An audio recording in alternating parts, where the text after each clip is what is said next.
Good morning, boys and girls.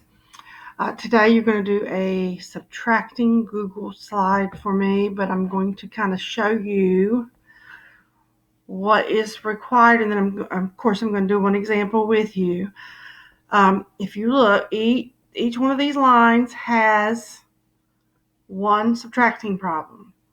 There are two text boxes for each line.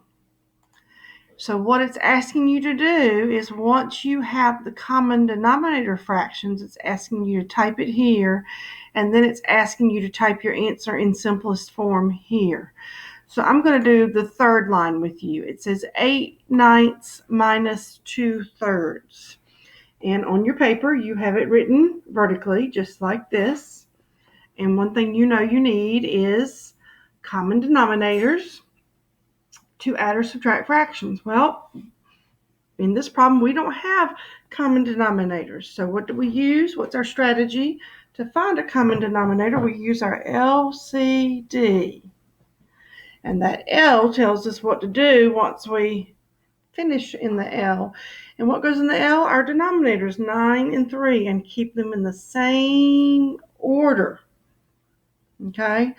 Now, the first thing you check is the smallest number. Does 3 go into 9 evenly? And it does. So 3 will go outside the L, and 3 times 3 is 9. 3 times 1 is 3. Do I need to do another L? Or are there other factors that can go into 3 and 1? And the answer is no. Ms. Fitzke has taught you that if you get to a 1, that's as far as you can go. So the LCD means to do the big L and multiply everything in the big L. And our answer is, do you know the answer? 9. So my common denominator is 9. Now I have to make equivalent fractions. I can't just decide to change it to 9. It has to be equivalent. So I say to myself, 9 times what gets me to 9? Easy, right? 1.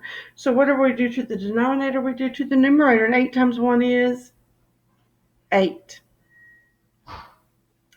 And then this tells us what to do, what to multiply by here. 3 times what is 9? 3 times 3. Whatever I do to that denominator, I have to do to the numerator. 2 times 3 is 6. So now I don't need this or this. So remember, we put that big X so we don't get confused.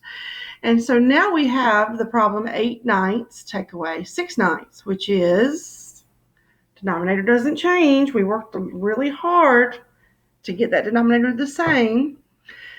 So 8 take away 6 is 2/9. Now I got to make sure it's in simplest form, so I go and I put the 2 and the 9 in the GCF.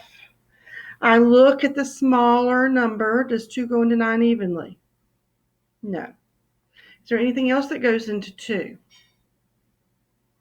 that would maybe go into 9? No, 2 is a prime number.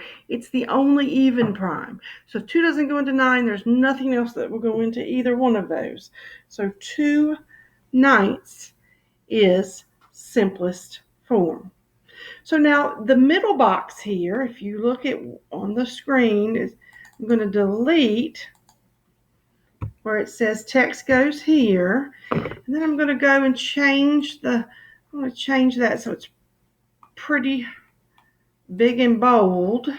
Changed it to 24 size and bold. And so then I'm going to type the 8/9 take away 6/9.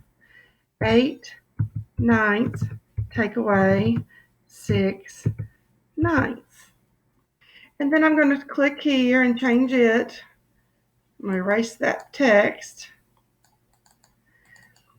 I'm going to change it to, if it'll let me, if it doesn't, I'm going to type the answer to, my time is running out, 9ths. Oops. I want to make sure I can see that. Let me see.